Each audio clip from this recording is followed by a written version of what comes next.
Hello everyone. In this video lecture we will discuss about potential transformer. First of all, in this video lecture we will discuss what is potential transformer and construction and working principle and what is its applications. Okay, तो सबसे पहले हम बताएंगे कि ये होता क्या है, इसका इस्तेमाल कहाँ करते हैं. ठीक है, तो जो पोटेंशियल ट्रांसफार्मर होता है इसका जो एप्लीकेशन है, इसका जो यूज है, high voltage extra high voltage को मेजर करने के लिए हम इसका इस्तेमाल करते हैं. ठीक है, क्या होता है कि जो हाई वोल्टेज या एक्स्ट्रा हाई वोल्टेज होता है इसको मेजर करने के लिए हम जो यूजुअली मल्टीमीटर का इस्तेमाल करके हम वोल्टेज को मेजर कर लेते हैं, तो वहाँ पर हम मल्टीमीटर का इस्तेमाल नहीं कर पाते हैं. ठीक है, हाई वोल्टेज को मेजर करने के लिए हमें पोटेंशियल ट्रांसफार्मर का उपयोग करना होता है, क्योंकि जो हमारे वोल्ट मीटर होते हैं ये स्मॉल अमाउंट ऑफ वोल्टेज को ही मेजर कर पाते हैं. ठीक है, स्मॉल या मीडियम वोल्टेज रेंज को ही मल्टीमीटर या वोल्ट मीटर मेजर कर पाते हैं. हाई वोल्टेज एवं एक्स्ट्रा हाई वोल्टेज मेजर करने के लिए हम पोटेंशियल ट्रांसफार्मर का इस्तेमाल करते हैं. ओके, इसमें क्या होता है कि जो हमारा ट्रांसफार्मर होता है इसमें दो वाइंडिंग होती है, एक प्राइमरी वाइंडिंग होती है और एक सेकेंडरी वाइंडिंग होती है. प्राइमरी वाइंडिंग को हम हाई वोल्टेज के साथ में जोड़ देते हैं. सेकेंडरी वाइंडिंग में स्टेप डाउन टाइप का ट्रांसफार्मर होता है, इसलिए इसके सेकेंडरी वाइंडिंग में कम वोल्टेज मिलता है और उस वोल्टेज को हम आसानी से मेजर कर पाते हैं.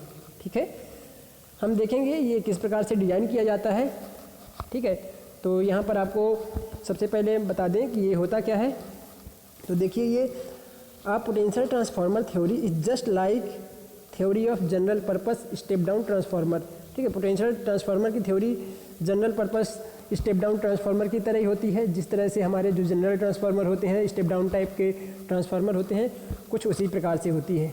ठीक है, primary of this transformer is connected across the phases और and ground depending upon the requirement. ठीक है, रिक्वायरमेंट के आधार पे ट्रांसफार्मर की प्राइमरी वाइंडिंग को फेस के क्रॉस या ग्राउंड से हम यहाँ पर कनेक्ट कर देते हैं. ठीक है, इसके बाद देखेंगे PT has lower turn winding at its secondary. ठीक है, जो हमारा ट्रांसफार्मर होता है यहाँ पर पोटेंशियल ट्रांसफार्मर, इसकी प्राइमरी में नंबर ऑफ टर्न्स अधिक होते हैं as compare to secondary winding. ठीक है, मतलब सेकेंडरी वाइंडिंग में इसमें नंबर ऑफ टर्न्स कम होते हैं. इसके बाद देखेंगे in an ideal potential transformer when rated burden connected across the secondary, the ratio of primary and secondary voltage of transformer is equal to the turn ratio. ठीक है, एक आइडियल पोटेंशियल ट्रांसफार्मर में जब लोड को secondary के across connect किया जाता है तो ट्रांसफार्मर के प्राइमरी और सेकेंडरी वोल्टेज का रेशियो टर्न रेशियो के इक्वल होता है. ठीक है, इसमें बताया गया है कि एक जो आइडियल पोटेंशियल ट्रांसफार्मर है जब लोड को सेकेंडरी के क्रॉस में कनेक्ट किया जाता है तो ट्रांसफार्मर का प्राइमरी और सेकेंडरी वोल्टेज का जो रेशियो होता है वो टर्न रेशियो के इक्वल होता है.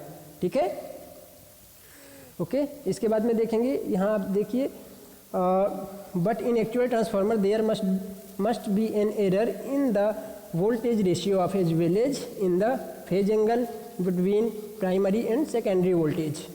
ठीक है, क्या होता है कि इसमें बताया गया कि बट एक्चुअल ट्रांसफार्मर में वोल्टेज रेशियो के साथ साथ प्राइमरी और सेकेंडरी वाइंडिंग के बीच फेज एंगल में एरर होता है. ठीक है, यदि एक्चुअल ट्रांसफार्मर की बात की जाए तो उसमें क्या होता है कि जो वोल्टेज रेशियो के साथ साथ प्राइमरी और सेकेंडरी वाइंडिंग के बीच जो फेज एंगल बनता है उसमें कुछ एरर होता है. ठीक है, यहाँ पर आपको डायग्राम दिखाया गया है और उसी का एक ये कनेक्शन डायग्राम दिखाया गया है. ठीक है, हम यहाँ पर और भी क्लियर कनेक्शन डायग्राम देखेंगे जैसे कि आपको यहाँ पर दिखाई दे रहा है. ठीक है, पोटेंशियल ट्रांसफार्मर की प्राइमरी वाइंडिंग है और पोटेंशियल ट्रांसफार्मर की ये सेकेंडरी वाइंडिंग है. क्लियर है, ये आपकी प्राइमरी वाइंडिंग बता रहा है और यहाँ पर ये सेकेंडरी वाइंडिंग होती है. प्राइमरी वाइंडिंग में नंबर ऑफ टर्न्स अधिक होते हैं जबकि सेकेंडरी वाइंडिंग में नंबर ऑफ टर्न्स कम होते हैं, क्योंकि जो हमारा पोटेंशियल ट्रांसफार्मर होता है ये एक प्रकार का स्टेप डाउन टाइप का ट्रांसफार्मर होता है. ठीक है, जो इसका कंस्ट्रक्शन वर्किंग प्रिंसिपल है एक प्रकार के जनरल स्टेप डाउन टाइप के ट्रांसफार्मर के ही समान होता है. क्लियर। यहाँ पर हम हाई वोल्टेज इसके बीच में अप्लाई कर देते हैं, यहाँ पर हाई वोल्टेज को अप्लाई किया जाता है और इसके क्रॉस में लोड कनेक्ट किया जाता है। ओके, तो यहाँ पर जैसे हम ट्रांसफार्मर की प्राइमरी में एक्स्ट्रा हाई वोल्टेज या हाई वोल्टेज को कनेक्ट करेंगे तो सेकेंडरी में हमको लो वोल्टेज प्रदान करेगा, क्योंकि ये स्टेप डाउन टाइप का ट्रांसफार्मर होता है। स्टेप डाउन ट्रांसफार्मर का जो फंक्शन है उसका फंक्शन यही होता है कि ये अधिक वोल्टेज को कम वोल्टेज में कन्वर्ट करने का काम करता है।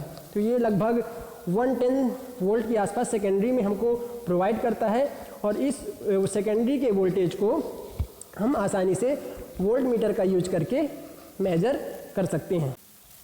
तो इसको कुछ इस प्रकार से डिज़ाइन करते हैं कि हमको यहाँ पर सेकेंडरी में 110 वोल्टेज जो वोल्ट है वो वोल्टेज मिलता है और हम यहाँ पर एमीटर को लगा के उस वोल्टेज को मेजर कर लेते हैं। ठीक है, जो स्केलिंग होती है यहाँ पर वो स्केलिंग इसके प्राइमरी के अकॉर्डिंग उसमें स्केलिंग की जाती है। जो स्केल होती है उसको इस प्रकार से अंकित करते हैं कि ये प्राइमरी के वोल्टेज से रिलेवेंट होती है। ठीक है, तो यहाँ पर 110 वोल्ट को वोल्ट मीटर के माध्यम से हम मेजर कर लेते हैं। ठीक है, तो इसमें जो प्राइमरी लाइन वोल्टेज के अनुसार हम इसकी स्केल को अंकित करते हैं, कैलिब्रेट करते हैं। ठीक है, तो यहाँ पर क्या देख लीजिए कि जो यहाँ पर नंबर ऑफ टर्न्स मैक्सिमम होते हैं ये पतले तार की बनाई जाती है और ये जो है मोटे तार की बनाई जाती है जिसमें नंबर ऑफ टर्न्स कम होते हैं।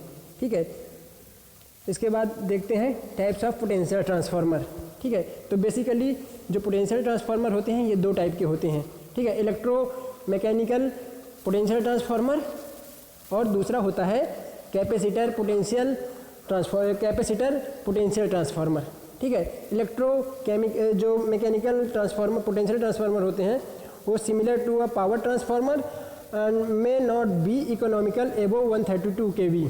ठीक है, इसका उपयोग 132 kV के ऊपर इकोनॉमिकल नहीं होता है। ठीक है, तो इसका उपयोग 132 kV से कम के लिए किया जाता है। ठीक है, यहाँ देखेंगे यूज्ड एट हाई वोल्टेज, इसका उपयोग जो कैपेसिटर पोटेंशियल ट्रांसफार्मर होता है इसको हाई वोल्टेज के लिए उपयोग किया जाता है।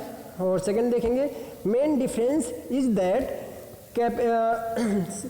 Current potential transformer has capacitor potential transformer has a capacitor divider on the front end. ठीक है, इसके बाद देखेंगे इसका जो कंस्ट्रक्शन आपको यहाँ पर दिखाया गया है। तो the construction of voltage transformer take into account of the following factors. ठीक है, output seldom more than 200 to 300 volt ampere cooling in relay problem. Second देखिए insulation design for the system impulse voltage level, insulation volume is often larger than the winding volume.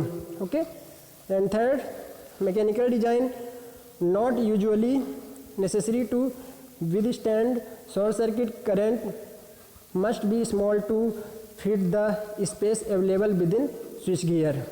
Okay, फिर इसके बाद में इसके functions आप देखेंगे। provides isolation from high voltage.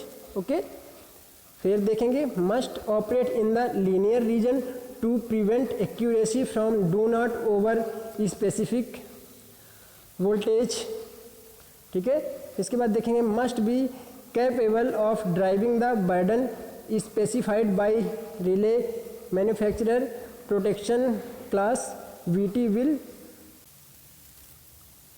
Okay, फिर अपन यहाँ पर देखेंगे कंक्लूजन। तो करंट ट्रांसफार्मर का उपयोग कहाँ पर करते हैं? मेजरिंग करंट को मेजर करने के लिए, monitor the operation of power grid के ऑपरेशन को यहाँ पर मॉनिटर करने के लिए इसका इस्तेमाल किया जाता है। इसके बाद आप देखेंगे पोटेंशियल ट्रांसफार्मर। ये ध्यान जरूर देना कि जो हमारा करंट ट्रांसफार्मर होता है इसका secondary should not be kept open. Okay, इसके बाद देखिए measuring voltage and second provide isolation from high voltage. Okay, तो ये इसका मेनली फंक्शन होता है। ठीक है, चलिए, थैंक यू।